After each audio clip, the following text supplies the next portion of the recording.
It's a secret stream, everybody. Shh, don't tell anybody about it. Hey, everybody. Oh, I am the MoeChicken. Welcome to my stream. Allow me to explain.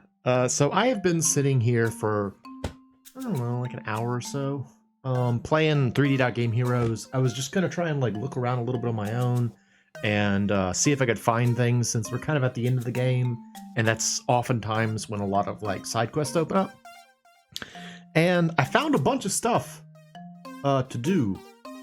And so I was like, well, maybe I should stream this so people can see. So that's what this is. I'm probably just gonna, I don't even know how long I'm gonna play. I'm gonna try and like get through some of these things I found out about. And then that'll be it. So if you want to watch me do stuff in 3D Game Heroes, this is the stream for you. All right, yeah. So like I found a bunch of stuff that is interesting that I could do, and I just kind of want to do it. Now, first of all, I should mention that I've already done one of them. You can see right here, I now have the anchor rod. Yeah, hey, dang, dang, dang. I wasn't planning on this, but whatever, I'm doing it. Yeah, so the only thing that I have right here that is completely new is the anchor rod. And I can show y'all how I got this. It was kind of in like a weird spot. There is a it's very much a hidden item, I would say, because the only way you can know about it is if you happen to notice a red pixel on the mini map up there. So you see my mini map up there, and you see it's already kind of hard to tell what's going on. You have to notice that this one pixel is red instead of gray. So it's not, I probably would never have found it, frankly, if I hadn't read about it. So there is that. But yeah, as a result of that, I now have the wire rod, or the anchor rod, which extends much further, and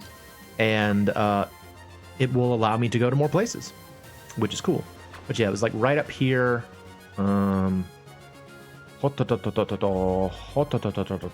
It is over here. So if you see those little, like, you see that kind of like scalloped edge over there on the left from where I'm looking? Can you see the one red pixel? Because I couldn't. It's the second one from the right. It's a slightly different color. It doesn't look any different on the world map. It looks just like the rest of them, but it's a teleporter. So there you go. This is how you get the anchor rod.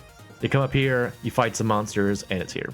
So again, I wouldn't have found it otherwise. Freaking Turtnack, I should kick his butt just because I can. Freaking guy. I'm still so happy I can beat those guys easily. Feels good. But yeah, so now we can go other places, and I wanted to share that, since that's what this stream is. In particular, we actually already missed out on the scene involving it, but you can see I'm playing as a lady. I'm playing as the Princess of Dotnia, whom we can save, and she is optional to save. You do not have to save her if you don't want to. And the way you save her is by finding other you find other fairies. Are you the one you talk to? No, blocked with. Oh, I should also mention this. I learned something about block defense. First of all, I learned that apparently the game of block defense that I was playing on, that I played on the last stream, was actually the level 2 block defense. The level 1 block defense is near the forest. And while it is easier, I still couldn't beat it. But what I found out is that is what you're supposed to do with the crystals. You use the crystals with that merchant that's like standing nearby. If you use the crystals on him, he can give you like stronger types of towers. And what's nice is like they're sort of like unlocks. Like once you buy one with a crystal, you can then put down as many as you want, provided you have the money to do it. So block defense, there's more to it than I realized. I felt kind of bad about that after the fact. It's like I really should have known more about this game before I started railing against it. So there you go. Okay, so let's go and see if we can rescue the princess. I think to get there, I go this way. Actually, hang on. You know what? Scratch that. Scratch that. We're going to do something else first. I found out that there is a hero's sword that we can get now. If y'all remember the last stream we found that graveyard, if you talk to a dude in one of the hotels, I guess it is a hotel, one of the inns, he mentions that the hero's grave is in the graveyard, and supposedly if we go there now, we'll get a sword for it. What's in here? Hello? Hello? Yeah, sure, what you got? There's a merchant on the... Yep, okay. I already knew about that one, but that is good to know that they can provide that information. I kind of... Considering we're going to save the princess, I feel like I should play as someone else. You know? Maybe I should just play as me. I'll go back to using my sprite, I think. It's more fun. But yeah, apparently if I had saved the princess before the cutscene where we met the Demon King, or the Dark Bishop Fubel,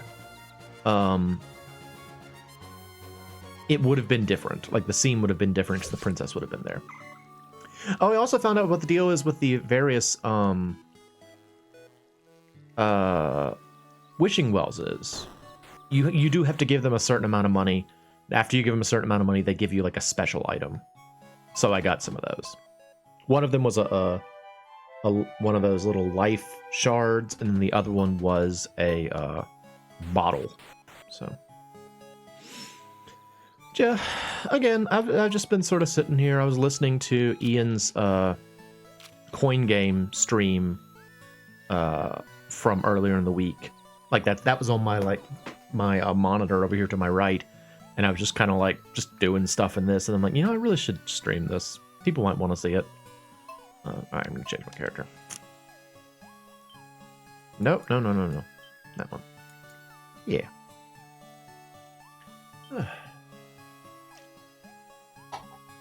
So how are you tonight, Dan Dang Nugget? Did you watch the start of the Nance stream or Nance series earlier? I was there for part of it, but I came down with a terrible headache after work. I don't really know what caused it, but I was in an awful state earlier, and I had to just kind of go lie down. I was like, I can't. Like I wanted to keep listening to it, but I'm like, no, I want to actually like be able to pay attention to what's going on. So I cut out. I'll have to watch the VOD. Yeah, I'm gonna be a chicken. There we go. Yeah.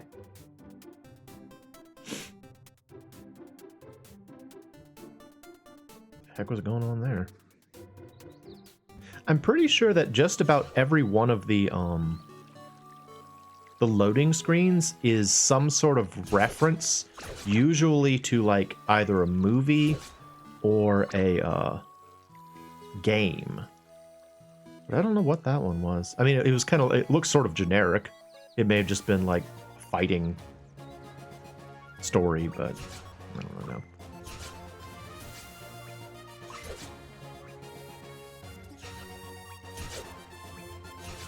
I'm still so glad that my that I still have my job. Still glad about that. It was kind of weird being at work today, because like at work today everyone was like, people were happy that they had their jobs, but at the same time they're kind of like somber because we knew that some people lost their jobs. And so I was like, do we celebrate? I mean, I'm happy about it, but also survivor's guilt. It was a weird sort of day. But whatever. It's good for me for the time being, so can't complain too much. I wonder if my friend wound up drinking after all. I think I mentioned that in yesterday's stream that I was gonna try and do something fun with my friend, who also, you know, made it through the layoffs. But then when I asked him about it, he's like, "Nah, man, I'm gonna be getting drunk tomorrow." I was like, "Oh, okay, well that makes sense." Can I go in here? I got a can of dog food. Hello? Okay, yeah, I already talked to him. I got a can of dog food, and I seem to recall there was one of those, like, ogre guys that I met who said that he was hungry. And so I'm guessing I have to give him the dog food. But I don't remember where he was, unfortunately. So, we'll see. Not bad. Anchor rod. Angkor Wat rod.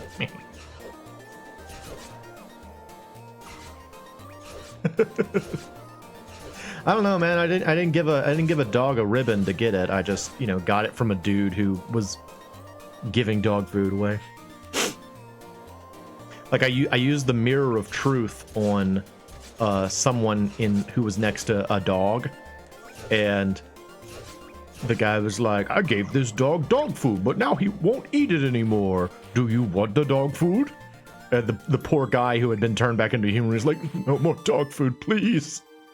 So I got the can of dog food. Man, I love Link's Awakening. Even just saying it, like even just saying Link's Awakening makes me want to play Link's Awakening.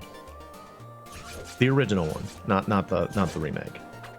The remake wasn't bad, but I just like the original one so much.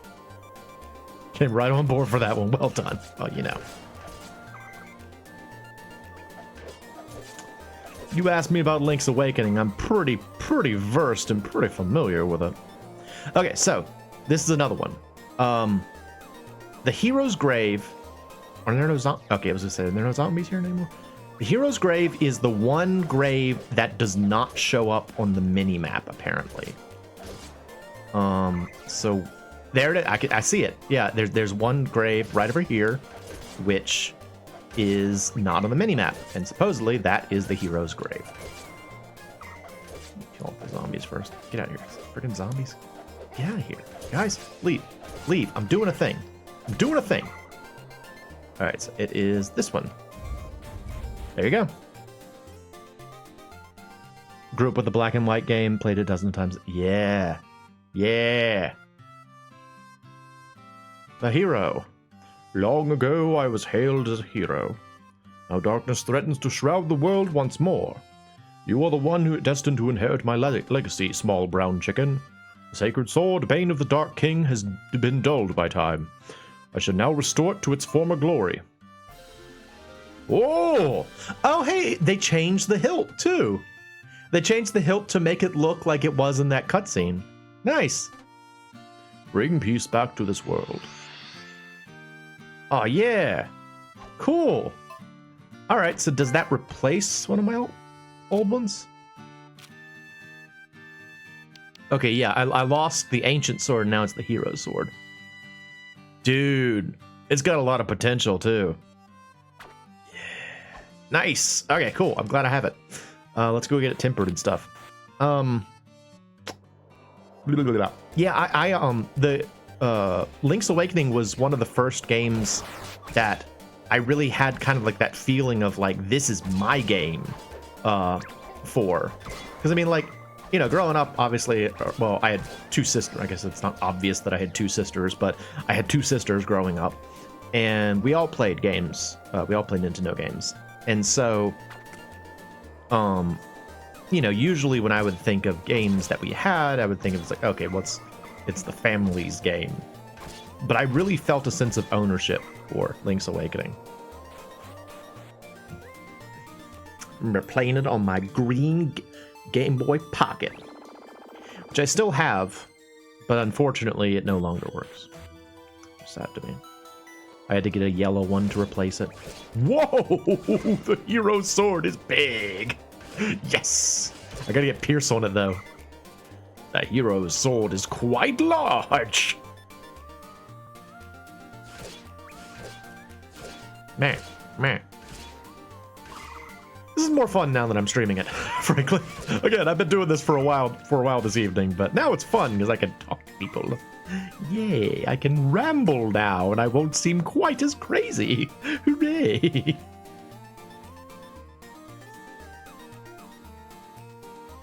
I gotta think of something fun to do this weekend. Left to my own devices, I will just spend the entire weekend indoors and probably working on like videos or something. I gotta like actually get myself to leave the house. Maybe I'll go to a museum or something. Ooh, or a cave. I could try going to a cave. Like the area where I live, a couple of years ago, I was finally able to replace my old Game Boy Pocket. Installed when I was younger, a little tough to find because it was a really cool metallic blue color. Oh, I forgot they had the metallic blue one. Huh. Who needs outside when you could be inside? Well, yeah, but I don't know. Like, the problem with spending the whole weekend inside is that it doesn't really feel... Like, I used to have this problem a lot, especially back during, like, COVID times. Where, like, I'd spend the whole weekend inside, and then Monday would roll around, and I'd have to go back to work, and I'd be like, what did I even do this weekend? It's like... I need to have like some variation. I have to force myself to do something different so it feels like I actually had a weekend. So I gotta find something to do. And mind you, it can be me leaving the house to go somewhere else that's inside. I just have to leave the house. Otherwise, it's just like my normal days. You know, I was thinking about about earlier today. You know, there's this phrase "touch grass." You know, for like, oh, you should go outside. You gotta go touch grass. But like, if you wear shoes outside, you still haven't really touched grass. Plenty of projects plugging around the apartments, so that helps you feel like you did something. Yeah, I mean, it's less that sense of like accomplishment, because I mean, like when I like, if I were to stay at home all weekend, I would be working on projects. I'd be working on art projects or like 3D modeling or stuff like that. So it's not like I wouldn't do anything. Even if I played a game all weekend, I'd still feel like I did something, but it wouldn't have that sense of like, I guess not variety, but difference from a regular day. You know, like during the week, also when I get home from work, I just stay inside. You know, I just go and like work on projects. Not gravitas. Just difference. Something where it feels like, oh, it wasn't just a weekday. I did something different, something I could only do if I had the full amount of time required for or available on a weekend, you know? Maybe a sense of investment might be a way to put it. You know, just something different. Something different. I gotta come up with something different to do. I was originally gonna go see my aunt, which would have been a good idea, but I forgot to send her an email, and it's a little bit too late now. So that's I can see her next weekend, maybe.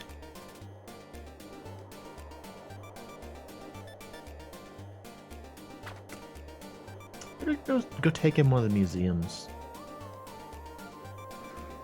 Those are nice. I wonder which one I should see. I was gonna go to a museum. I probably would wind up going to the Natural History Museum again. That's the one I always go to. But it's the coolest one! The Natural History Museum is the coolest one. Of course I want to go there. It's the one that's neato. It's got dinosaurs and rocks. And both of those things are awesome. Where's the thing on? There's one place I'm trying to look for that I needed the longer hook shot to get to. Going to work extra to catch up, prep for your apartment work. The kittens next week, and set up play some more light gun arcade. That sounds like a cool weekend. That's right, you mentioned that you were getting kittens. I forgot about that. Light gun arcade games. That's awesome too. That sounds like a great weekend. Like, even though that's all kind of like indoorsy stuff, it's still kind of what I'm getting at. This idea of like, at the end of the weekend, you can be like, yep, I got things done. Oh, you still live in DC? See, I live near DC. I live within driving range of DC. So the museums I'm talking about would be the Smithsonian's. Do you have a favorite? Did you have a favorite of the Smithsonian's? I am not finding the... Oh, here it is. There it is. This. I want to go over here.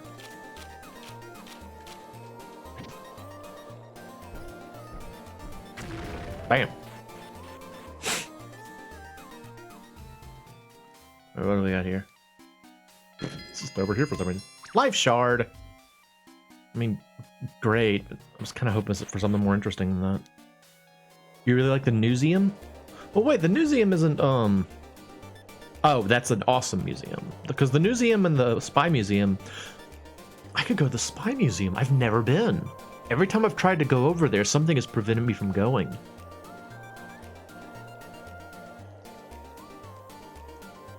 You did a full walkthrough of the entire Smithsonian in a day. Okay, you know there's more than one, right? Like, which Smithsonian? Or do you mean you went to, like, all, was it, like, 8, 10 museums in one day? How early did you start?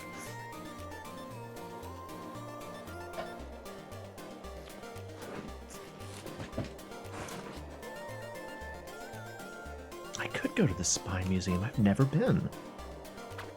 That might be really fun. Alright, I need to go back to Reject Village.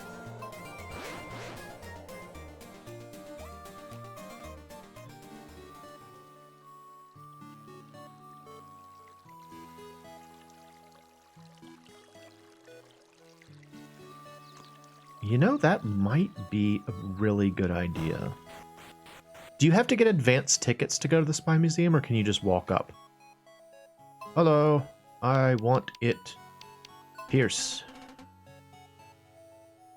History, animals, insects, and the air and space and what... Yeah, that does sound like it would be exhausting. Air and space is so weird. Like, I feel like air and space is great for, like, kids. And, like, when you go there, like, once or twice... I don't want the beam. Beam really doesn't help anything. Let's boost the width. Because, like, it's so impressive as a kid, because you see these, like, these just gigantic things, like full scale. Okay, that's good to know. Thank you. You can see like gigantic, like, full scale airplanes and stuff. And it's so cool, but there's not really a whole lot else to it other than that. Like, there aren't really like that many like exhibits. It's more of a, it's kind of more like a fancy airplane hangar than this sword is awesome. Cool.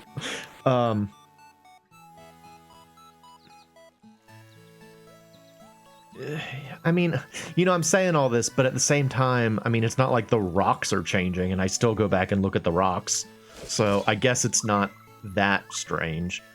But, I don't know, man. Natural History Museum is cool. Like, just seeing... Let me put it this way. I have always been a huge fan of, like, anything translucent colored. So, like, even the basic translucent plastic, I still get excited about. And so going and seeing like natural translucent things that are like not only like, I mean, these rocks are like works of art. I don't know how to put it any other way than that. They're incredible to look at. They're like geometric and they're intricate, and they've like got brilliant colors, and I just can't get enough of it, man. It's like, it's so beautiful to look at some of these rocks. And I mean, as for the dinosaurs, it's just really useful to like looking at skeletons. You like their aquatic area? Yeah, that's pretty cool too. You learn some amazing stuff in there too. Like, I remember I was reading about what was it? I think it was in like it was in a section where they were talking about like deep sea fish, and they mentioned how like this one type of fish is like, what is it? They're like translucent or something, or like they can. Basically, they're a different color from the top than from the bottom, so that they blend in. Like if an enemy sees them from the top, then they look like the deeper water, and if an enemy sees them from the bottom, they look like the surface water. So it's like underwater camouflage, which I guess isn't surprising. Like, lots of animals use camouflage, but it's just kind of cool to hear how it works underwater. Oh, but to finish the thought about like skeletons, as you know, someone who likes to draw, it's kind of very useful to just see how, like, you know, bones work. I guess I would say.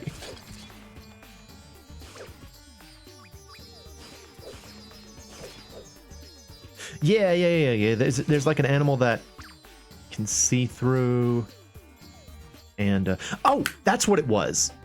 There's an animal that's like almost completely transparent, but its eyes are not transparent, because if they were transparent, it couldn't see.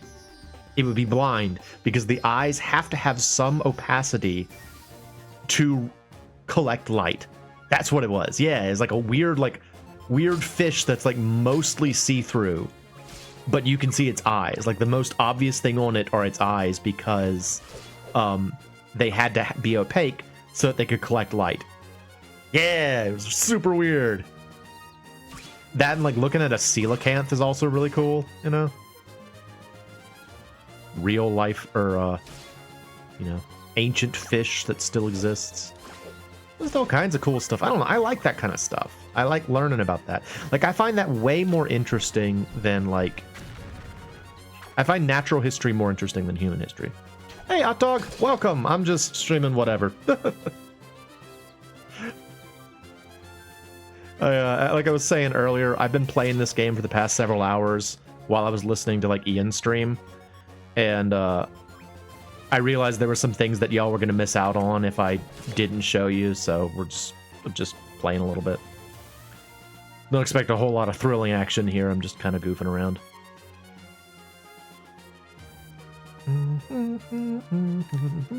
It does sort of sound like something from a horror film, you're right. Reminds me of that thing.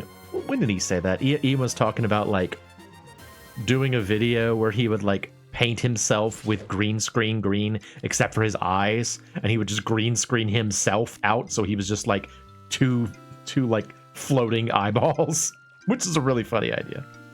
Hey, Jimmy. What are we doing here? You're here for the incredible conversation, right? Isn't that why you show up for my streams, to listen to me ramble? I'm glad y'all came out. I know that this was very sudden, but I know. I'm just kind of looking for stuff now that we're at the end of the game. Hello again. It's the guy that lost me a bunch of money, but he gave me a life shard. I think that there's supposed to be something I can do here, like an old man wants something. Oh. Hello. She's so great. Mary's so pretty. I love you, Mary. Dancer's adorable.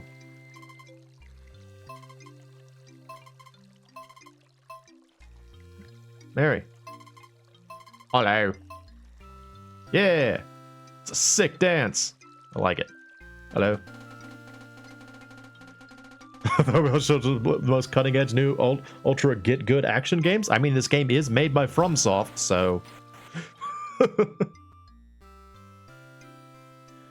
I actually watched the Nintendo Direct on Tuesday, which is it sounds weird for me to say that way, I'm sure, but if you know me, you know I don't generally watch those things.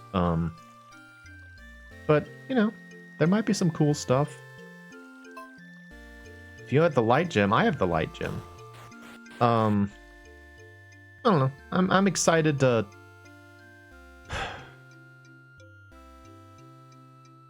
I'm excited for potential, I guess. Hello. Yeah, give me that poof poof. Yeah, baby. No, don't do it. Okay. Guess I didn't get an option. Wow. Thank you, sir. Thank you for the back rub. Bit of a laugh today when they pushed back the... Yeah. Yeah, I don't know. I mean, like, I feel as though in the past couple of days, I've heard so much negativity towards it that my initial enthusiasm has kind of dwindled a little bit. Like, when I first watched the thing, I was, like, excited. And then since then, I've heard a lot of, like, negative takes about the experience, and I'm like, maybe I'm not that excited. I'm not as excited as I thought I was. Don't know the folks of the Nintendo that have made a decision about potentially raising the price more now that after people already got rid of that's gotta be a rough spot. Yeah, it's true. Hello. I so want Mary's autograph. You're her friend? Could you get her autograph for me then? Yeah, I could try. Could you ever sign this paper? Yay! Autograph paper. I'll repeat it. Wait, swear. Oh, it's an old man. Daddy was enjoying that girl's attention. They wanted to stay as a cat. Mere truth glowed with energy. Oh, okay. That kitty was an old man. How gross. Ew. Old people, they're gross. Jobs I don't want. Yeah. Well, there are plenty of jobs I don't want. That's why I didn't want to lose my job, because I like my job. I like my current work. I don't want to lose it. I gotta stop talking about that. I'm sorry I keep hammering about it. It's just been on my mind all week. You like my autograph? Well, I guess I owe you that much. Spin! Nice. I don't usually do that, but for you here, I'll break my own rules. Spin! Nice.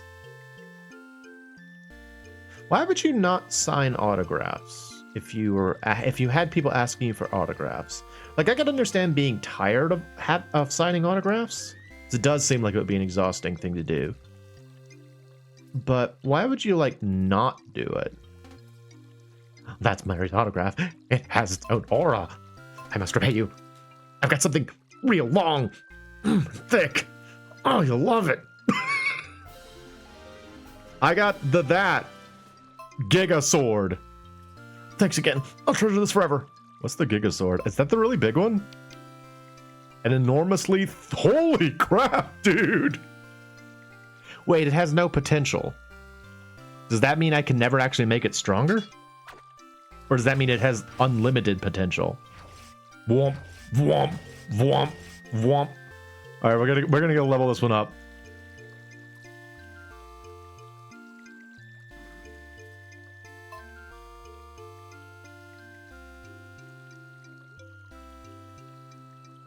Yeah, like that the vibe you're giving, dang dang dang, is like exactly what I feel like you shouldn't give in terms of vibes.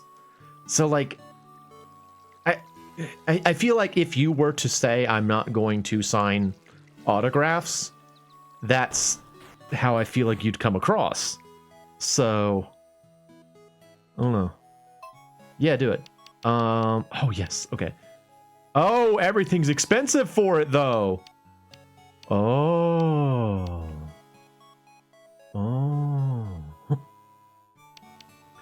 That's why it's a problem. Okay, no, never mind. Alright, no more Giga Sword. Get back to the Hero Sword. Alright, where am I going? I am going to Kandata. Right? Wait, do I want to go to Kandata? Like, I'm trying to get to that... I'm pointing at it, you can't see it. The little, like, circular lake in the southeast. And I think you get there from the desert somehow. But how, I don't remember. Oh. Is it over here? It's over here. Gentlemen. Sorry, I'm in a real hurry. I've got to get something on time. Sounds nicer than what I've heard on a few occasions, but on the flip side, people do sometimes forget that we don't own celebrity. Yeah. That's a weird thing, right? I've talked about that before. The idea of how a person's creations, like what I compare it to is like stock in a company. So imagine you as a creative person make something. Let's say you make a painting. You make it, and then the only person who ever sees it is you. That means that, like, all of the, I guess, emotional investment in that thing is from you. It all comes from you. Now let's say you... Oh, don't do it. Heart-shaped labyrinth, whatever, get out of here. Get out of here, freaking thing. I'm getting those like every time now. I know a guy who spotted Seth MacFarlane at San Diego Comic-Con, then followed him all the way to a urinal to ask for his autograph. Oh. That's a bit much. That's a bit much. Yeah, anyway, so what I was saying, yeah, so imagine that you make something, and you're the only person who knows about it. That means that the entirety of the investment in that thing is on you. Now let's say 5 people like it too. It's reasonable to say that now those 5 people have, quote unquote, invested a bit of emotional support in it as well. And I think this is where the pressure for creators in terms of like what you make comes from, is that like as more and more people become quote unquote investors in what you're doing, you feel beholden to them. And like I actually feel like that is an appropriate way to think. It's inconvenient, but I do think it's appropriate as a creator to feel somewhat beholden to the people who are invested. The problem comes when it feels like their investment is more than your investment, because then you don't feel like you have any control over it again. So I guess what I'm trying to say is you want to make sure you're the major shareholder of your own creations if you can. Things will go better for you if you were the principal shareholder of your own creations. I can just kind of like go over here and there's nothing over here. Look at me. Where's Mo? There's Mo. Where's Mo? There's Mo.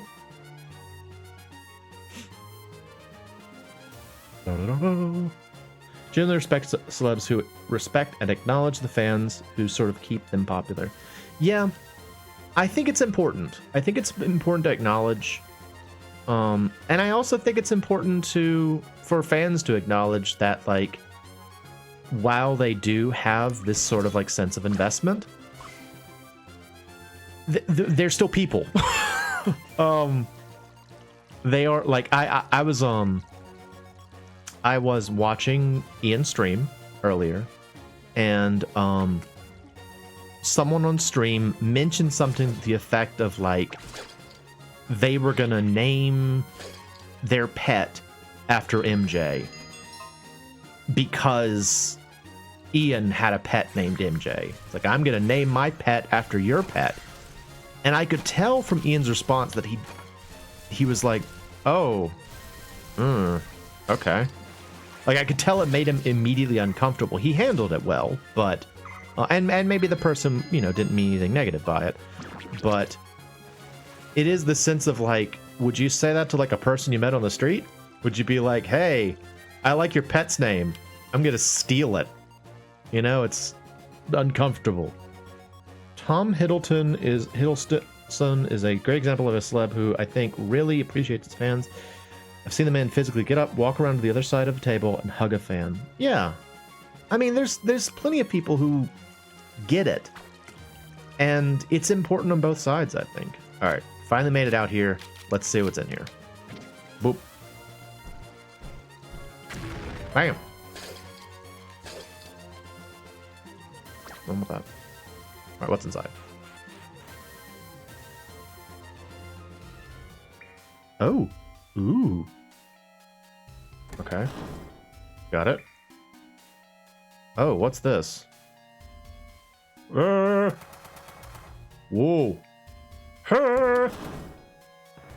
Okay. Pop quiz, hot shot. 300 gold is on the line. It's Indigo the Grass Sage. Yeah, I think so. Oh, no. Okay, we'll try again.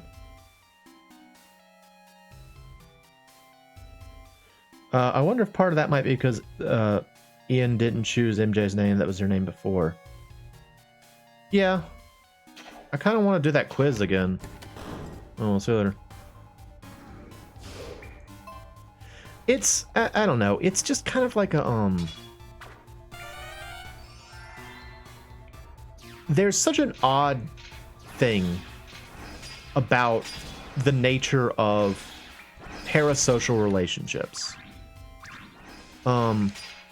In the sense that, like, if you're a person on the internet, and it's especially more significant on the internet than before, but I mean, people have done it with celebrities for years now.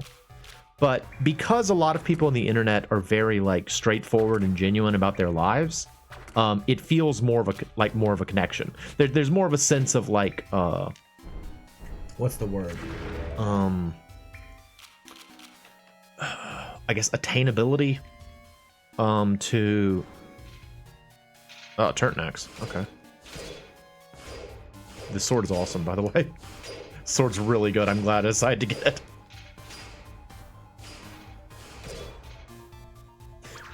Yeah, there's more of a sense of, like, connection, and so people who let me use the Game Grumps for example.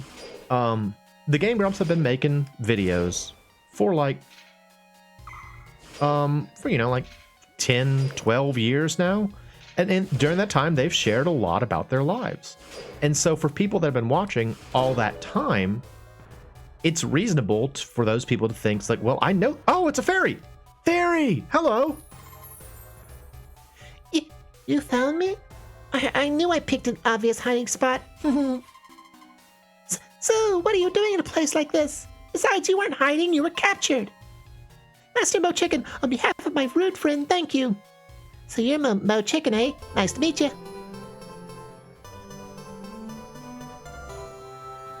Yay!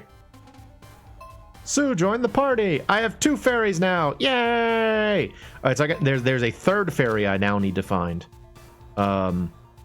which will allow me to rescue the princess.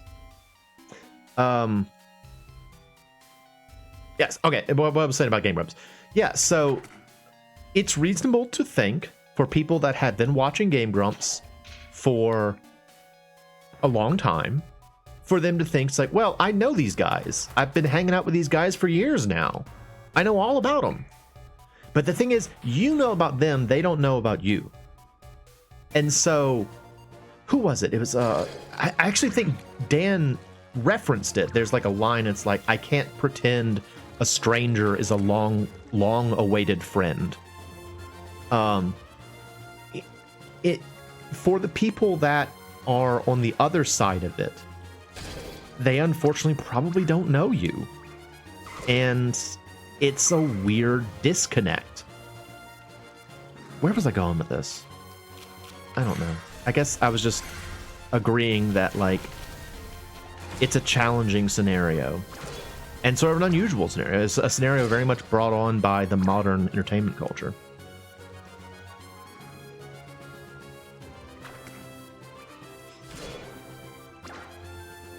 Things are different. I think as a world, we're still kind of getting used to it. The way that, like, you know, some people that could be like, you know, you've never even seen them before, but you still think of them as like close friends because you talk to them all the time and you know a lot about them as a result of that. It's like if everyone only knew pen pals, you know? That's kind of the vibe with a lot of situations nowadays where it's like we know people mostly as, or a lot of people know people as like friends who are just like, you don't know them, you've never seen them, but you've talked to them. Lots of meetings of the minds and not so much meetings of the bodies, which is a creepy way to say meeting someone in person, but you know what I mean. Well, what do I know? I'm just a chicken on the internet. I'm just rambling. Alright, so I knew I wanted to go there. Let's see. We got more places to look for, though. I still want to find the other fairy. I believe she's supposed to be up in the northwest. Let's go over there.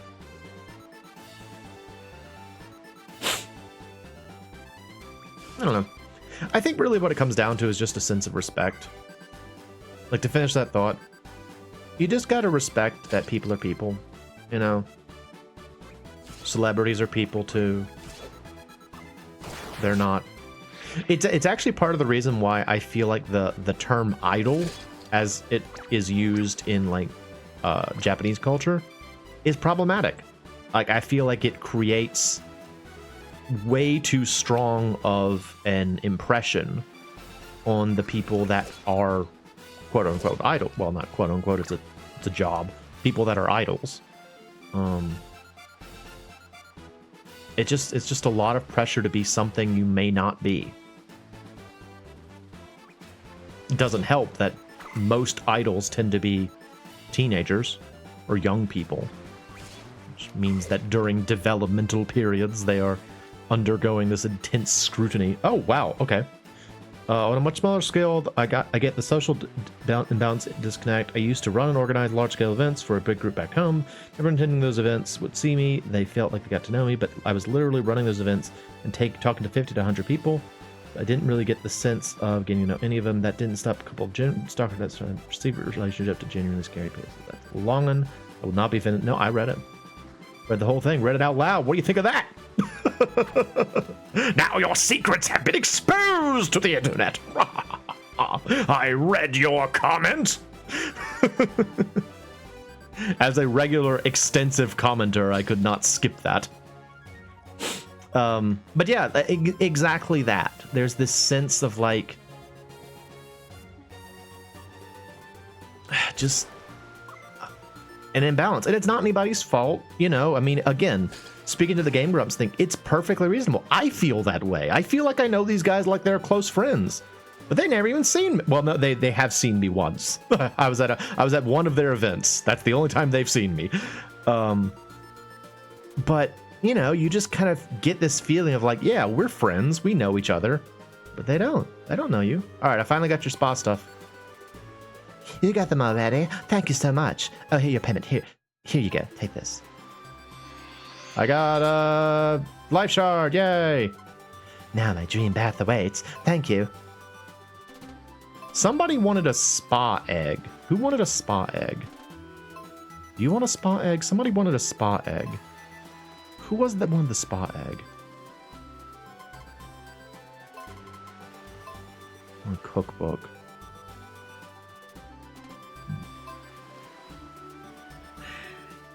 Who wanted the spa egg? I don't remember. Because I got that too. I got the spa egg. My secrets! All exposed. Okay. How about you? No. Who wanted the spa egg? I don't remember.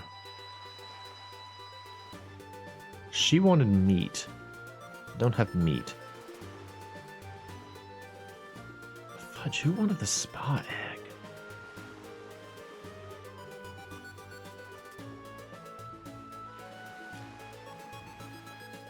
Was it you down? Did you want the spa egg?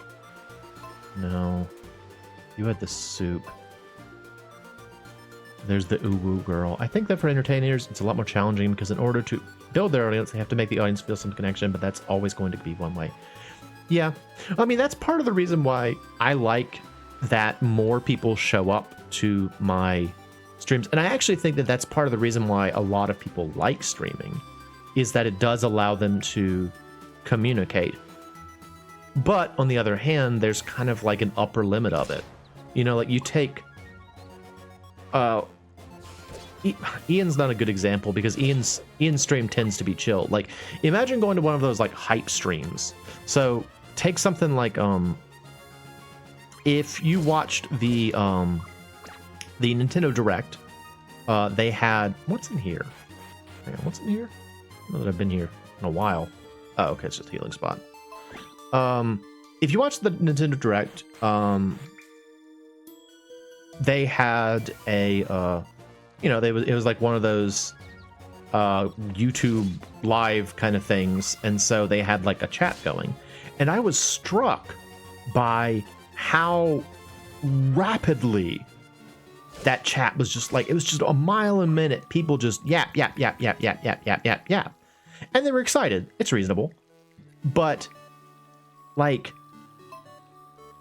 imagine if you were a creator and you had a chat going that fast and you tried to communicate. I don't know how you do it. And so for some folks that have like huge followings where they have like 1,000 people in chat or whatever, and they're just talking that fast, you know, you might as well not see it. Did you see the deletions in real time? No, I didn't.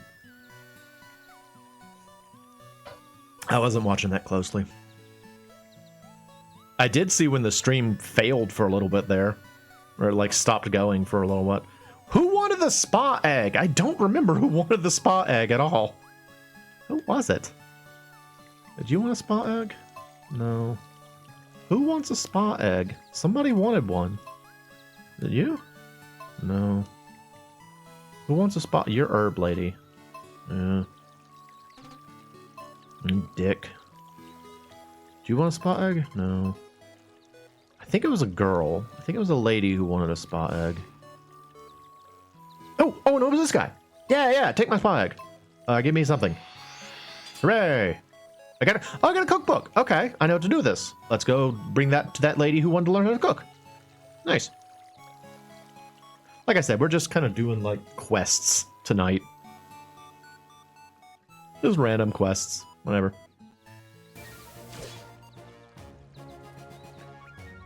Yay!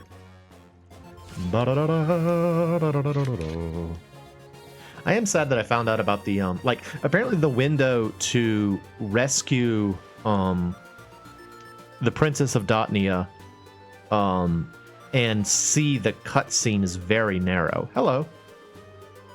Yes, give me a fish. Yay, fish. I got fish. Okay, who wants fish? This little girl is tired of fish, right? Do you want fish? No, she's done with fish.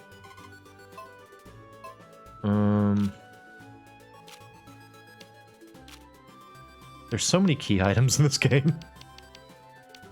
I still kind of hate that I have white stuff. I don't really want it, but I have it.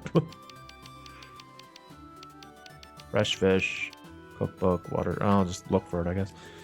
Apparently, there are a team of people deleting any message that they perceived as any kind of negative, put those users in a slow mode penalty. Some of you get concerned about the videos. Yeah. Well, they gotta have chat because chat is an amazing advertising medium for a thing like that, you know? the thing that really bugged me, and I'm not trying to be rude to anybody who's excited about games coming out. If you're excited to play a game, good for you. It makes sense that you'd be watching a direct. But man, I got so sick of people just saying Deltarune win and like Silk Song mentioned and whatever and all that stuff. I'm like, shut up. This is like every game that came out, they're like, this is not Silk Song, this is not Deltarune. It's like, you're right, it's not. Those will probably come up later. Stop asking. Ugh. I finally watched the trailer for the Donkey Kong game, because apparently, I tried to watch the direct, but I had to leave before the end of it because I had to go to a work meeting. Like I had it on while I was at work. I see, but I never have chat on it. Yeah, I mean it's a good reason. It can be very irritating. It can be very distracting too. Like if you're trying to watch I don't know if you're like me, but I have a tendency when there's like words in like a song or like text on like a screen, my eye will kind of naturally be drawn to it. Like I'll just kind of like subconsciously like just start looking at the text. Oh, it's the blue dragon and he's trapped. Stupid blue dragon. Awesome. Best. Yeah, like I'll just kind of naturally have my eye drawn to the text. And so when you have like text going a mile a minute like that, I just start looking at it, Seems really disrespectful when the one game is being presented in the chat. It's like, this isn't blank game. Yeah. Other than hanging. Yeah, that's fair. That's fair. It's just, I mean, you can't critique someone who's excited about something that much. If you're excited about something, you should be allowed to be excited about it. The problem is that, like, it does get old for other people watching, and, I don't know. I don't have any solution for it. That was what I took away the most from having the chat on, was like, wow, a lot of people are really excited about Silk Song and Deltarune, aren't they?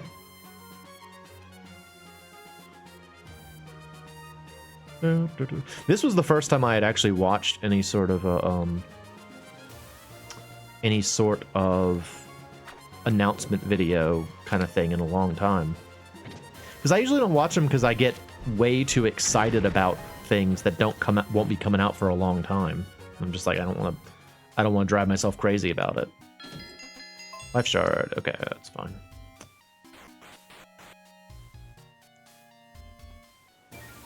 Oh, I didn't finish the thought about Donkey Kong. Yeah, I remember turning off the live stream just as the Donkey Kong thing was coming on, and the first like shot from the trailer made me think it was a Pikmin game, and so I was like, okay, well, this is a Pikmin game. I don't care about this.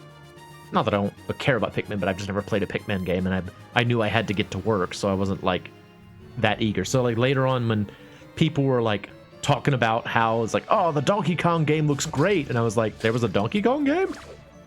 I was like, I feel like I would have remembered that. Personally won't play either game, but I understand that those games are anticipated, even though the first chapter doesn't switch. It's pretty impressed with the Donkey Kong bit.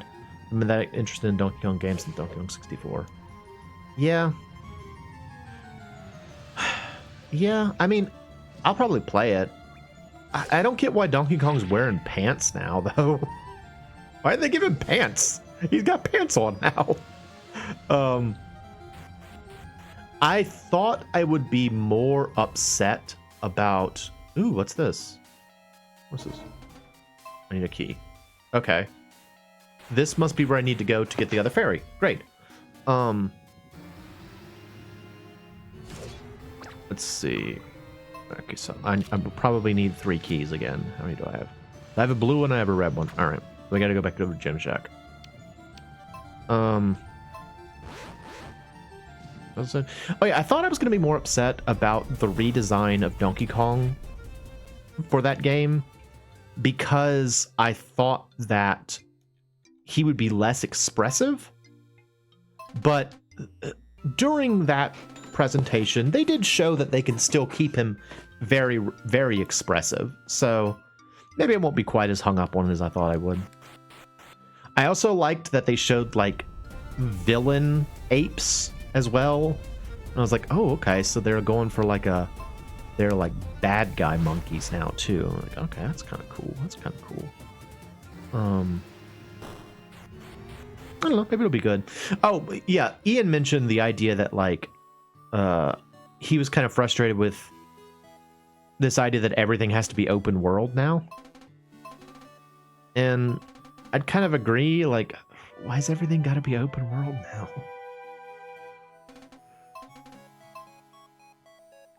All right, somebody here.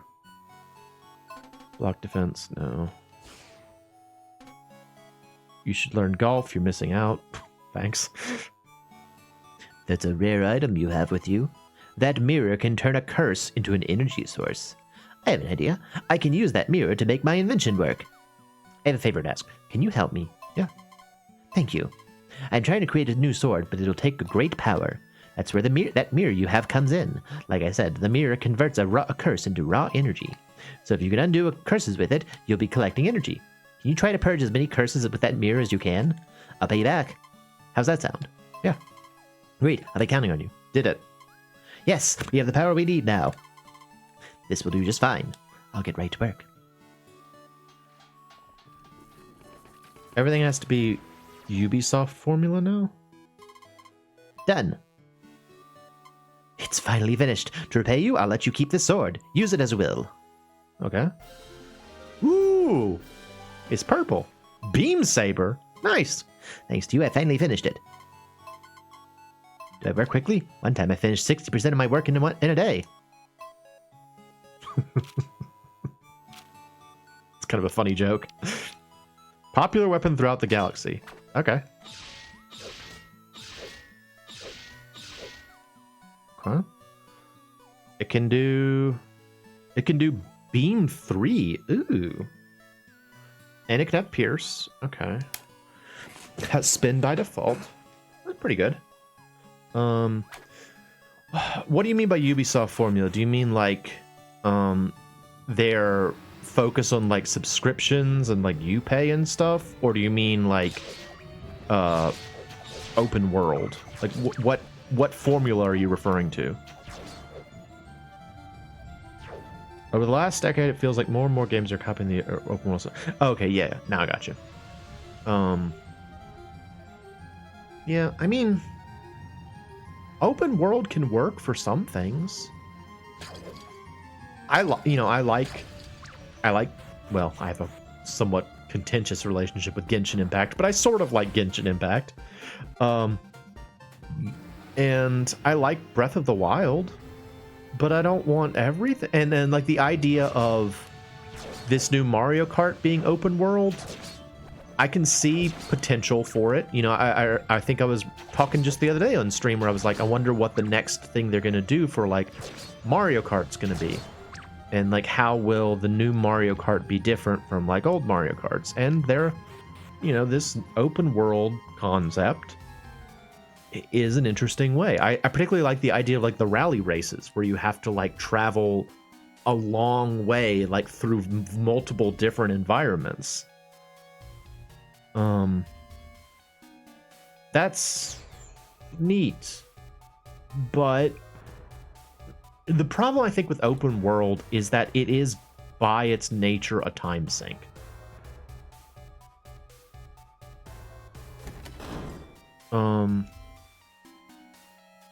You know, like open world stuff requires a long time investment. And I just, nope, an easy prey approaches. I just don't really think I want that for every game I play. Like, I mean, I think about like when I played, oh gosh, hang on. Let's switch back to this. You know, when I played like FF7 remake or rebirth, or I played, you know, Breath of the Wild or Tears of the Kingdom. It's like, that's all I did for like weeks. And yeah, you could argue that's on me, but the game is also structured to make you do that. All right, hang on guys. Let me do this.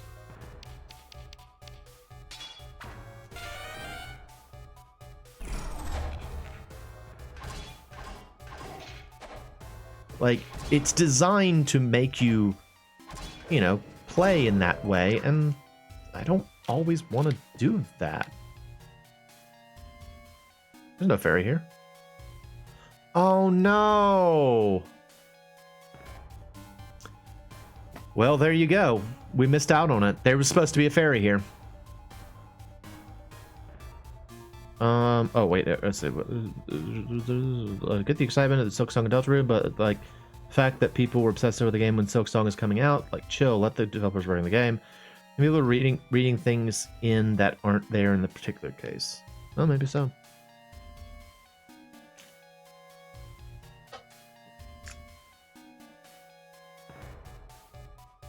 Yeah.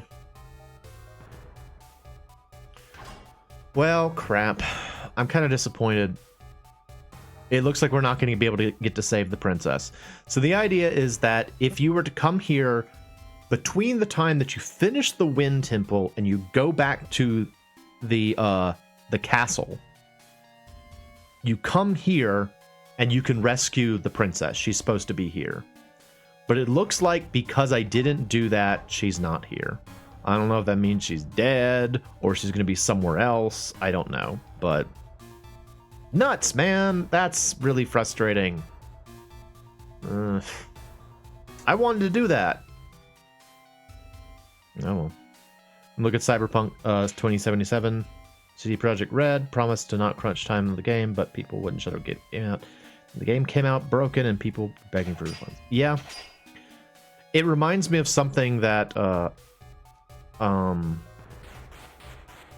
Yahtzee said in one of his zero punctuations that I was talking about in the last stream, that guy that does like the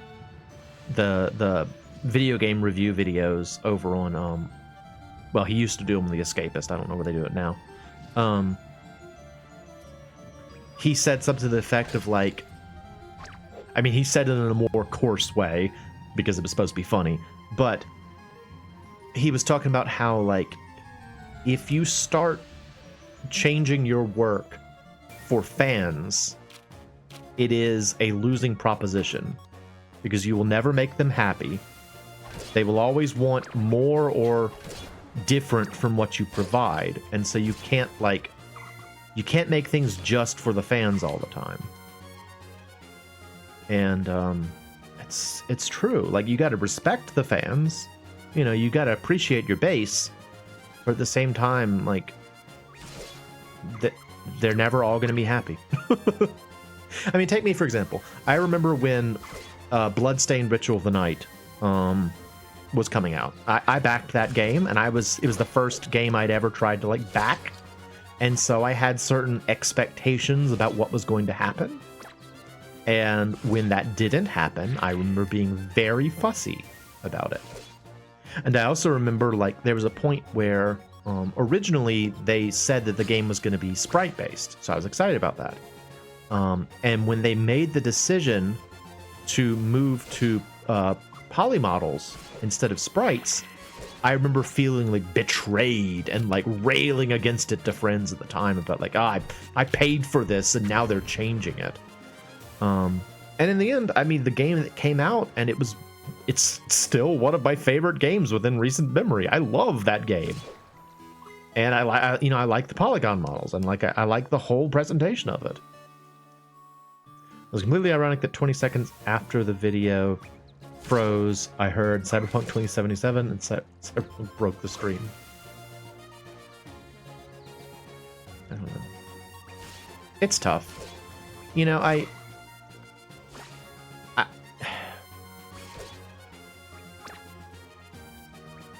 Making games has got to be a very hard thing to do. Oh wait, y'all are talking a lot. I gotta try and keep up. The default games be so easy to push out a day one patch for. Before the rise of DL day one patch, devs could justify getting the time they needed much more. Yeah, that's fair. It is kind of a weird thing how, like, you know, updates and stuff make games differently. Because I remember back in back in my day, you had games that would like they'd ship and they'd have glitches and they'd have errors, and like a lot of games became notorious because of their problems. You know, it's like a lot of games from that time period had all these little like rough edges and flaws, and even if that was not intentional, it still became part of the experience.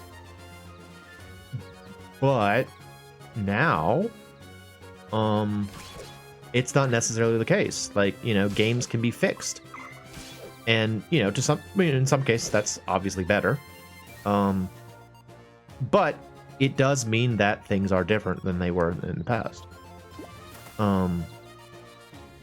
You know, I think back to the I'm gonna talk about it again, Bloodstained Ritual of the Night.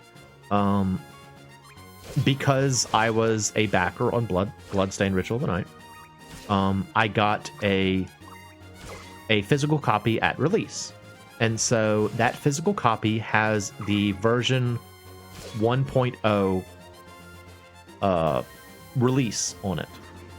So it has the original before any patches happen release, which is broken. There's an issue all the way back on the N64. One of the Turok games shipped with a bug that made it impossible to beat. Acclaim had literally had to ship out replacement cards to everyone else. Yeah, I mean that's sort of what like to finish the thought about Bloodstained Ritual of the Night. In its original state, it was unbeatable. There was a glitch that caused a plot critical treasure chest.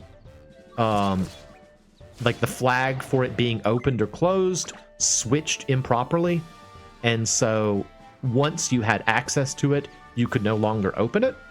Like the game flagged it as opened once you beat the boss that was supposed to let you access it. And as a result of that, you couldn't beat the game. It was literally impossible. So it makes sense, and it is valuable that that was changed. That's a good thing. But I have wanted to go back and stream using my original, you know, version 1.0 disc to show off how it was different. But because of the nature of constantly updating software and like constantly updating like consoles and stuff, the game actually can't run anymore. Like if you put it into a PS4 now, it will say this game cannot be read. So like that experience, I mean, it's not lost to time because other people streamed it, but I wanted to stream it. My version is not available. And there's something kind of sad about that to me.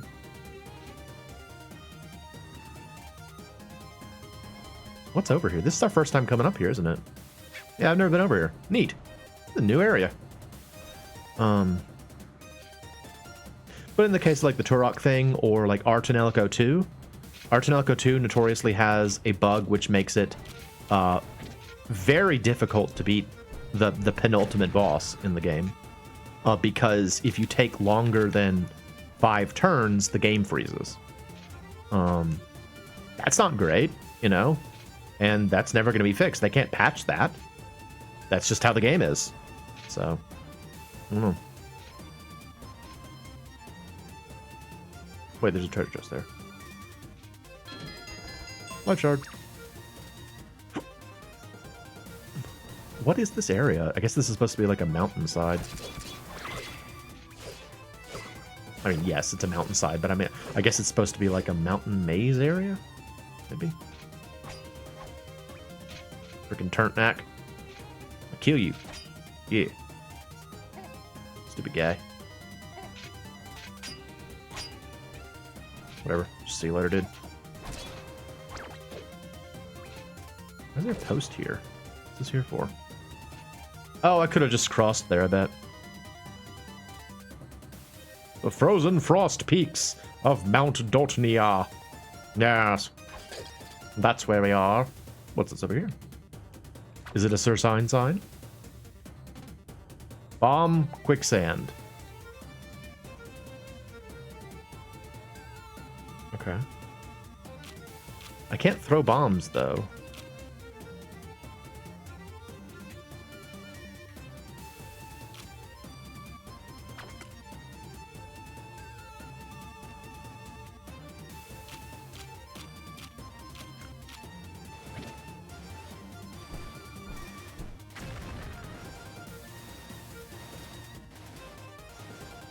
Ooh, there's something hidden there? Wow, I got $1. Nice.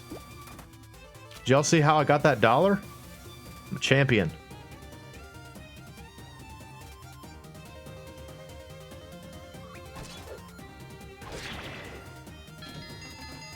I got a lamp.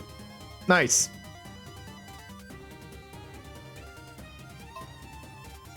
Yeah, I finally filled out the northwest corner of the map. That's nice.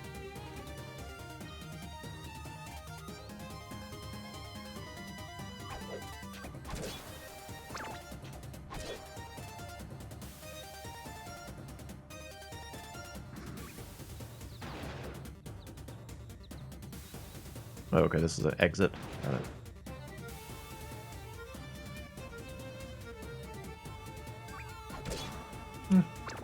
I'm still thinking about games that, you know, have like fun glitches and stuff that nowadays probably wouldn't. Actually, what's especially funny are the situations where there is like a glaring glitch or flaw or something, and the developers like left it alone. Like you take something like Castlevania Harmony of Despair, the PSN game. I mean, it's got tons of glitches. And Konami was just sort of like, whatever, you can keep them. Konami's just cool with it. I like, and it makes me wonder if they decided that like it's not worth it because, you know, it's just trouble to fix them, or if they actually, as like an older developer, they're like, you know what, it was pretty fun back in the day when you'd find out some kind of cool glitch and you'd be able to use it to like do crazy stuff. I don't know. I don't know if that's the rationale or what. All right, why can I go here? What's the point of my go? Oh, so I can bomb and go up there. Okay. Zelda, the famous I am error. Yeah. Well, that actually wasn't a bug. That was the setup for a joke that got mistranslated. His name actually was supposed to be Error.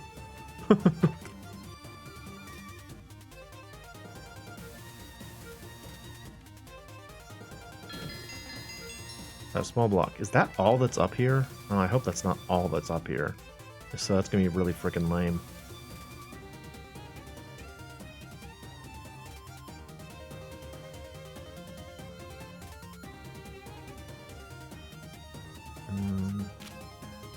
Burn those.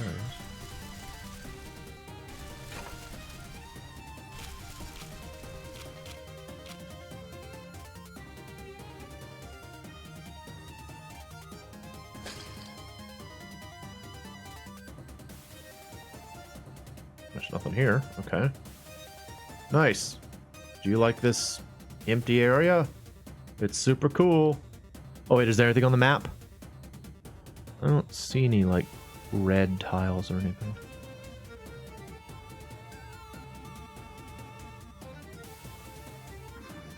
Gentlemen?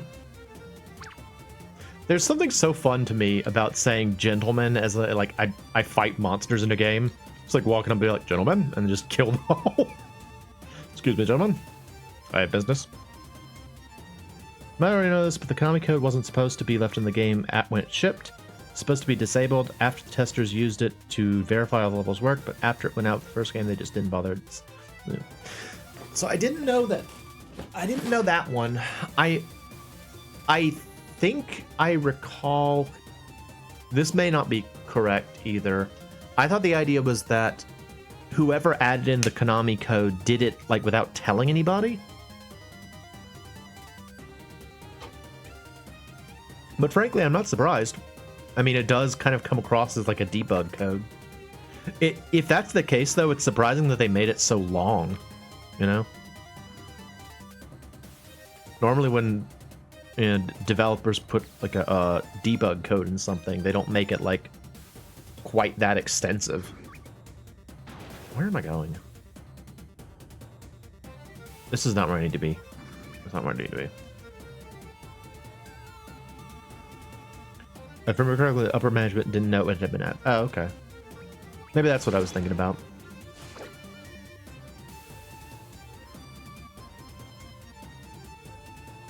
But again, like that's the kind of thing that like patches and stuff remove that kind of stuff. That's actually why I think websites like Cutting Room Floor, the website I'm constantly advertising for, they don't pay me. I just like their website a lot.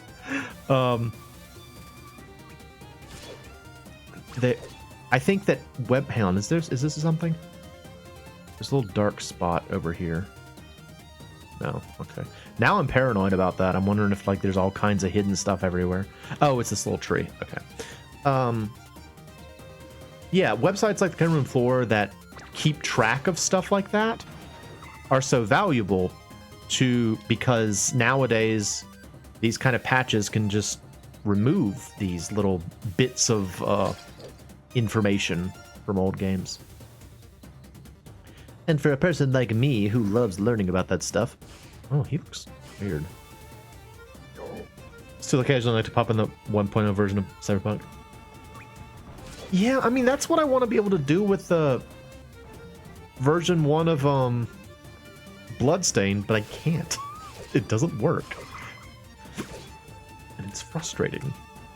Because the other thing about Bloodstained, like aside from the problems I mentioned with its with the what am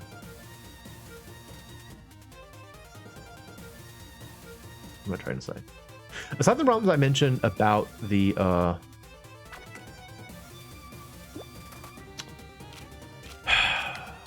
that plot critical item being unavailable, it also had like little minor graphical changes that I also want to be able to like see again. Okay, yeah, there's nothing here. But I can't, or at least I don't know how to. I'm sure there's some trick you can do to make it available, but I don't know how to do it. Probably has to do with like downloading an old version of the BIOS or something. I don't know. That's above my pay grade. I don't know about any of that.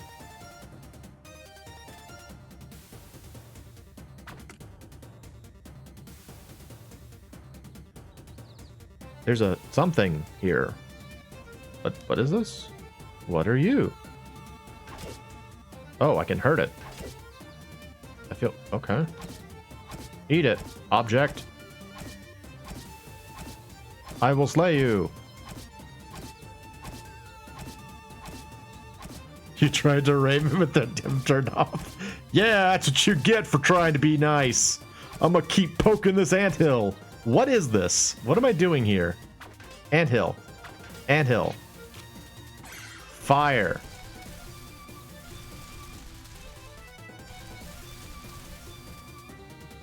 What about streaming that for funsies a few times, but it would literally penalized if the game starts showing characters doing naked T-posts of motorcycles again. Is that what happens? That's hilarious. Bomb? Maybe I can use this one? Ah! No? Why can I attack this thing? What is this? Freeze it? Freeze! No? Oh, there's a sign here. Ooh, there's a sign there. How do I get to it? How do I get to that sign? Wait. How do I get to that sign? Like, where is it? Where's the sign?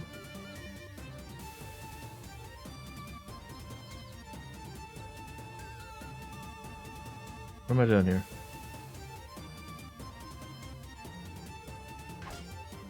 Tourism YouTuber priceless. Amazing. There's a sign right there, isn't there? Like, you can see it, right? Why can't I look at it though? See this sign? Yeah, there we go. Bakura Rock. Bakura Rock. Bakura Rock. Bakura Rock.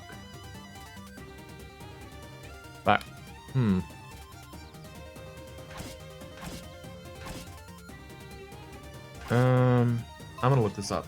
I don't know what this is. It feels like it's probably a secret though.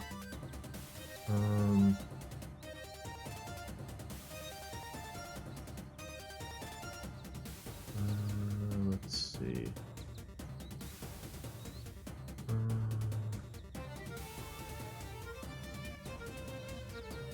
Let's see. Game Heroes Bakura Rock. Bakura Rock. This hit 256 times with a sword. The sign next to it will change to "Don't take any rocks too seriously."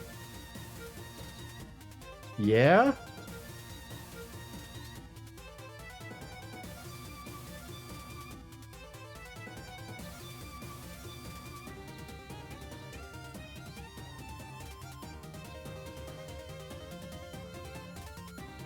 All right.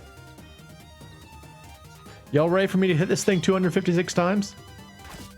2, 3, 4, 5, 6, 7, 8, 9, 10, 11, 12, 13, 14, 15, 16, 17, 18, 19, 20, 21, 22, 23, 24, 25. Good content right here. I think I'm on 32, 33, 34, 35, 36, 37, 39, 40.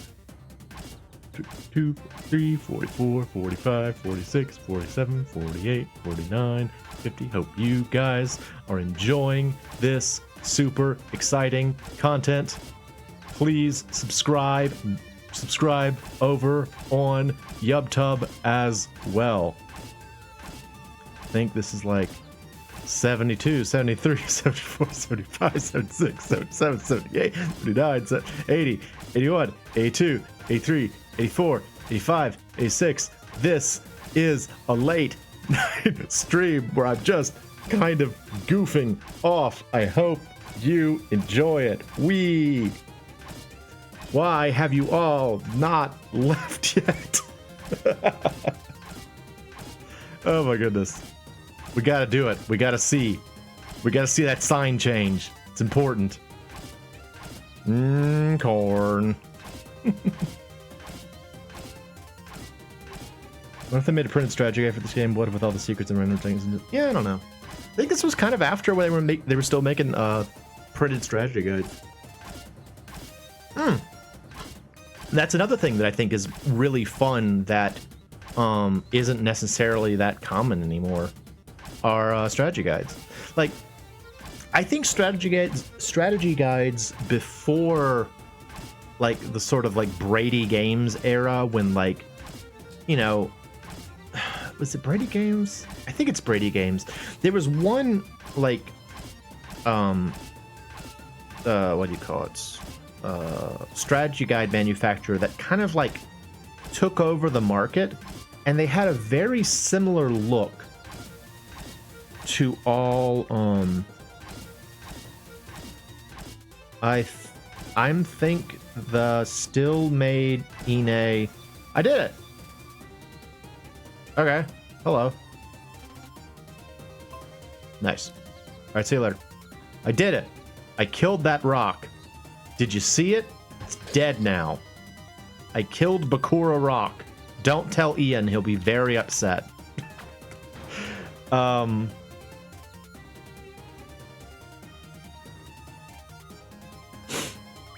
Is that really 256? It didn't feel like it. Yeah, like, I think it was Brady Games. Some company kind of... Brady and Primo with a 2 strategy guide. Yeah. They kind of took over, and, like, all strategy guides started to kind of look the same. Which is less fun. Sort of. And so I really like seeing strategy guides from before that time period. And I think they kind of became big during like the PlayStation 1 era, I think is usually when it started to show up. And so I really like seeing like old Super Nintendo strategy guides or like even Nintendo strategy, because like I have these 3 little books that are just called How to Win at Nintendo Games. And they're so fun to look through because just like back then, people sort of talked about video games differently. There was still a whole lot of like arcade culture, and video games were still very much seen as kind of like a nerdy geek kind of thing. And that's how things were talked about back then. It's just different. I don't know. It's interesting how they were made. But yeah, I mean, and don't get me wrong, like Brady Games strategy guides are fine. I just kind of regretted that like everything started to look exactly the same, you know? Like I recently got the strategy guide for Legend of Mana, which is a Brady Game strategy guide, and I'm actually very happy with it. It's super good, it's got great information in it, and it's well written. But I liked how things looked weird. Like the Secret of Mana strategy guide, for example. It's like so unique. Or like Earthworm Jim 1's strategy guide. Super duper cool.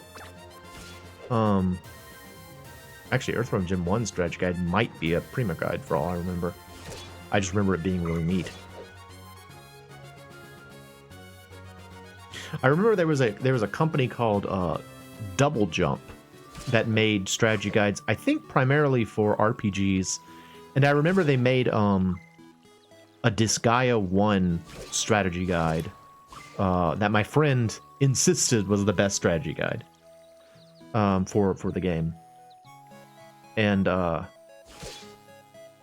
don't know. I'm just rambling. It's late. It's after midnight here. Why did I come back to Rajak Village? What did I need here?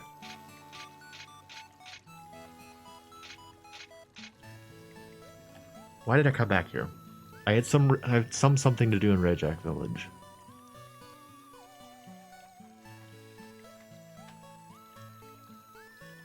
Oh, I was gonna level up the beam saber. That's right. Beep boop. Cibics made some good guides. I actually don't know Cibics. That's a company I'm not familiar with.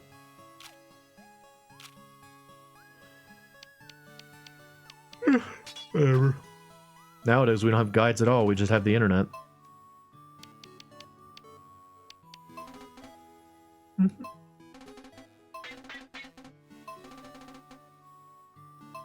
Yeah, bump up the beam. Keep doing that. Thank you. More beam. Yes.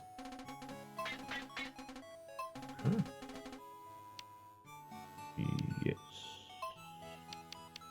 Want you also increase the strength of it? Yep. Yes. Increase the length of it.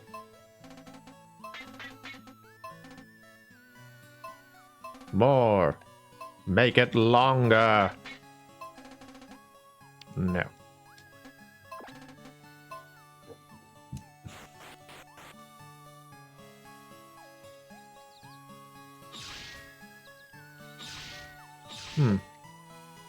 Okay. Having nice books for that stuff nowadays. It's on my phone. Tiny little display. Yeah. I mean, it's the classic question of like a physical book versus, you know, like a book on like a Kindle or something. This is straight trying to get to a mail enhance for that. Well, you know, gotta make my sword long. That dude was talking, like when we gave that guy, well, yeah, I'll stop there. I was gonna make more dirty jokes. I won't do that. Ooh. Wait, what happened there? Whoa! Oh, it's cool! Nice! Look at that, I'm shooting multiple beams. Okay. That's pretty neat. It's pretty neat. I'm still sad that we didn't get to see the special thing with the princess. I'm really sorry, y'all. I didn't know that it was such a short time limit. Otherwise, I would have tried to do it. It's a bummer, man. It's always so frustrating when you find that you've missed something like that in a game, you know? You're like, doggone it, I wanted to show off as much as I could, but... we might actually be about done. I feel like I've done just about all the things I was thinking of doing.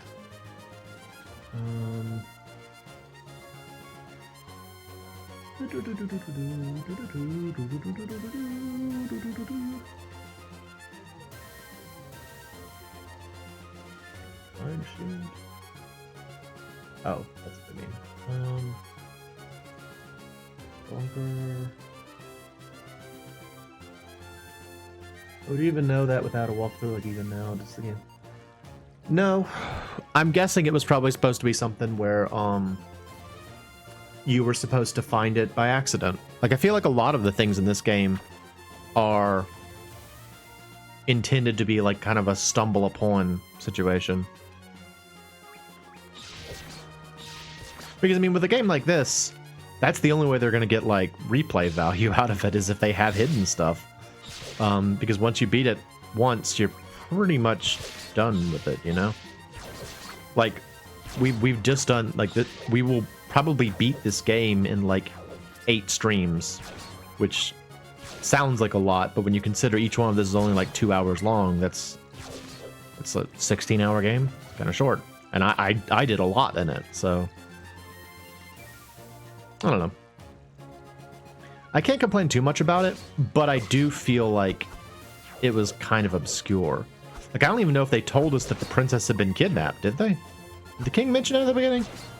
I know that there's a conspicuously absent, like there's a second throne in the throne room.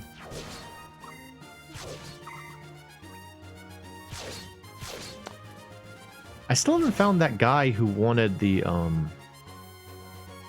dog food. I wonder where he was. Was he up there? Yeah, I don't remember him mentioning it, but maybe he did. I don't remember. I don't recall. Let me go up here real quick. Explore the mountain a little bit, and then probably call it. Like I said at the beginning, this is just me kind of goofing around tonight. I'll use the enormously thick sword. So thick. So thick, so long. It can't pierce, though. It's completely unsuccessful at piercing, but it is thick and long. It actually kind of looks a little bit better when it's not like the full power version. There's a guide for Triforce Heroes on the 3DS. Triforce Heroes is a weird game. Like, even among Zelda games, Triforce Heroes is a weird game.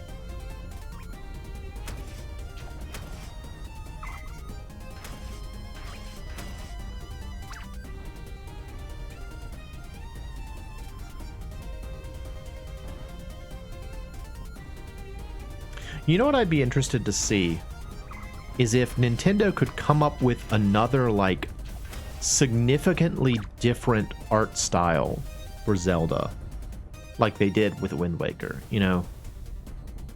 Because, I mean, each Link is sort of a little bit different in every Zelda game, but, like, he's really, I mean, they created an entirely new classification for him as Toon Link because they didn't know how to describe him any other way. I'd love to see them come up with, like, something like that again. But I also don't know what it would be like. Maybe like a really, like, angular or, like, blocky looking Link. Something, maybe?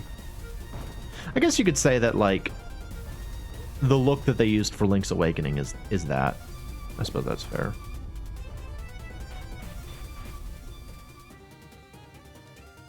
I like, Toon Link, though.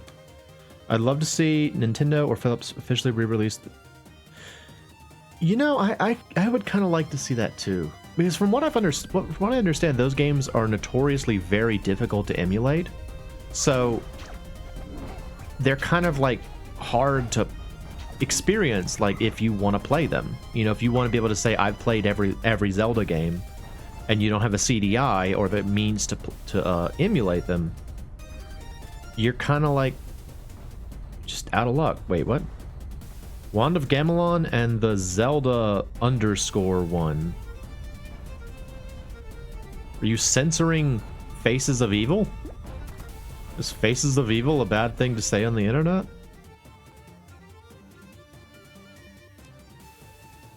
Hello. Okay, see you later. Yeah, I don't know. And I mean, I know that Nintendo's probably like, oh, you just couldn't remember the name. Okay, that's fine. Like, the way you said it made me think that, like, I was gonna get myself canceled for saying Faces of Evil. I was like, uh-oh. Is that a bad thing now? Oh, this was embarrassing. So I've been trying to put out more Legend of Mana episodes recently. And I did one recently, and Ed showed me after the fact. Oh man, I hope I don't get canceled for that episode. I basically talked about race relations the whole time, unintentionally, and I like at the time I didn't realize I was rambling about it for so long. But like when you go back and watch it, the whole thing is me just talking about like well, the situation is I was talking about like the fairies in Legend of Mana, but like if you extrapolate it, you could definitely describe it as me talking about like racism and stuff, and I sort of feel like I came across on the wrong side, so we'll see. Hopefully I don't get in too much trouble. I didn't mean anything negative by it. I was just upset that the fairies were like the gist of it was basically that in Legend of Mana there is a lot of contention between the fairy race and basically all the other races, and they have a very solid reason for it. In their experience, all the other races basically wanted to imprison and kill them, and so they've become very secluded. And they, at times, they can come across as antagonistic. But I definitely went into the episode, like, I went into the episode knowing the content of what the fairies were going to do. Which means, to me, I already knew that they were going to be mean to me. But for a person that maybe doesn't know that, it very much came across as me doing exactly the same thing. Being like, they're gonna be mean to me because they're fairies, you know? And I was like, oh gosh, I didn't mean it like that. So yeah, we'll see, I guess. We'll see if I have to stop putting out videos. Hopefully I won't, though. Hopefully I'm being overly paranoid about it and it's not as bad as I think it is. We'll see. Hello.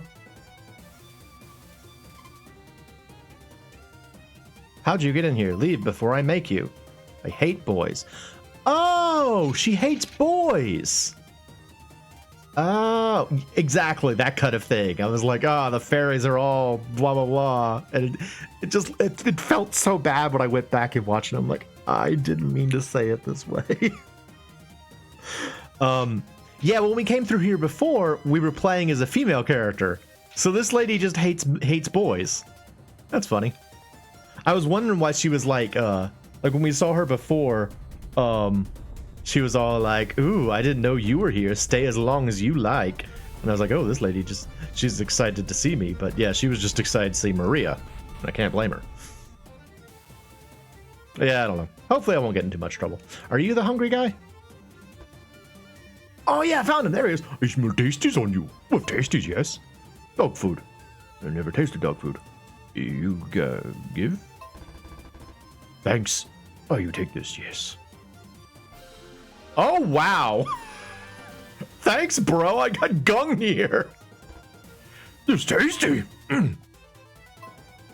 I got Gungnir. Neat. A sword that pierces anything. Okay. It has a lot of strength. Bro, it has a lot of strength. I got a crate. It can't spin. That's the only thing about it. Wow. Because I gave that guy dog food. I got Gungnir because I gave a dude dog food. Yeah, alright. Neat. Amazing. I want to go use it. I want to go pierce the heavens. Whoa. Whoa. Oh, we'll get pierced. By Gungnir. It never misses. Oh, yeah, baby. Yes. Oh, we're off. Awesome. I got lots of stuff. Anyway, yeah. So if I get canceled, y'all know why. if I get canceled next week when I put out the video, y'all know why. But hopefully it won't be that bad. Again, I might be making too big of a deal of it. In fact, maybe the fact that I am making a big deal of it is something I should examine myself, so. Whatever. A challenging thing. Not something to be taken lightly.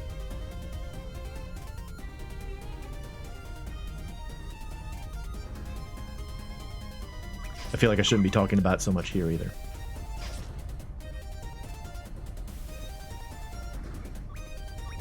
The really embarrassing thing about that too is like I don't know if Ed was doing this to try to like mitigate the blame that would come towards me by like poking fun at me, but they definitely pointed out that by the end of the episode the fairies explained that they were just playing a game and they thanked me for playing their game with them. And I was just like, I'm sorry I made such a big deal about this. I'm still making a big deal. I should stop talking. You know what? We're just gonna stop. We're just gonna stop crashing and burning and just end the stream here. That'll be fine. Hey, dude. All right, yeah, do that. Oh boy. Well, thank y'all for coming out. I'm glad someone was here to watch. Appreciate it. And yeah, probably the next time we stream this, it will actually be the last one, because I think we've only got the last dungeon left, so that should be exciting. But that's all for tonight. I'm MoeChicken. This has been 3D.Game Heroes, and I'm probably gonna go to bed. Thanks for stopping by.